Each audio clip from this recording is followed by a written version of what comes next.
Le prophète sallallahu alayhi wa sallam nous dit Man yuridillahu bihi khayra yufaqihu fid din. Celui à qui Allah azza wa jalla il veut du bien, il lui fait comprendre la religion. Donc la compréhension elle est nécessaire. Pourquoi? Pour s'écarter des deux extrêmes.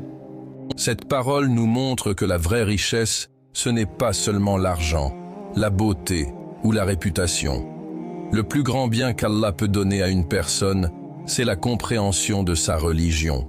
Car une personne qui comprend sa religion, elle sait où elle va, elle sait ce qui est bien et ce qui est mauvais, et elle avance avec équilibre.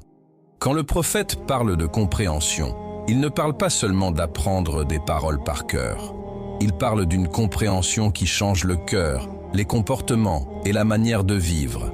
Une personne peut prier, jeûner ou parler de religion, mais sans compréhension, elle peut tomber dans les extrêmes. Le premier extrême, c'est l'exagération. Certaines personnes rendent la religion dure, compliquée et lourde. Elles jugent tout le monde. Elles parlent sans sagesse et elles oublient la miséricorde. Alors qu'Allah aime la facilité et l'équilibre. Le deuxième extrême, c'est de se laisser aller. Des gens disent « Allah est pardonneur », puis ils minimisent les péchés, abandonnent les obligations et suivent leur passion. Petit à petit, leur cœur s'éloigne d'Allah. La vraie compréhension protège des deux côtés.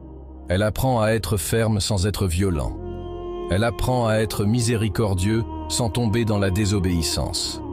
Une personne qui comprend la religion sait que l'islam est une voie équilibrée, une voie de sagesse, de patience et de justice. Elle réfléchit avant de parler. Elle vérifie avant de juger. Elle conseille avec douceur.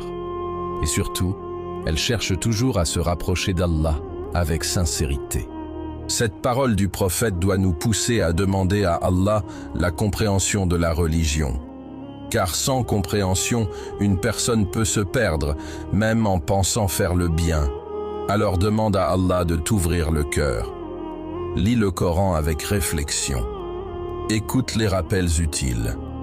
Fréquente les bonnes personnes. Car quand Allah veut réellement du bien à quelqu'un, il ne lui donne pas seulement des biens de ce monde. Il lui donne une lumière dans le cœur, la sagesse dans les paroles et la compréhension de sa religion.